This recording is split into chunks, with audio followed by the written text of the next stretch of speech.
আমার নাম নিমাই চন্দ্র লস্কর। আমি লক্ষ্মীকান্তপুর ঢোলা কোচফলে থাকি। আমি এখানে এসেছি সেন্টারে। সেন্টার নাম এম মন্দির আর্ট সেন্টার। এখান থেকে একটা কাজের জন্য এসেছি। কাজের দরকার, কাজ করতে চাইছি।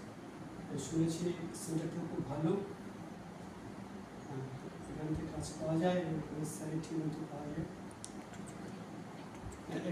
এখানে এরা ভালো ভালো জায়গায় কাজে দেয় এবং স্যালারিটাও ঠিক মতো পাওয়া যায় এবং তাতে আমাদের উন্নতি হয়।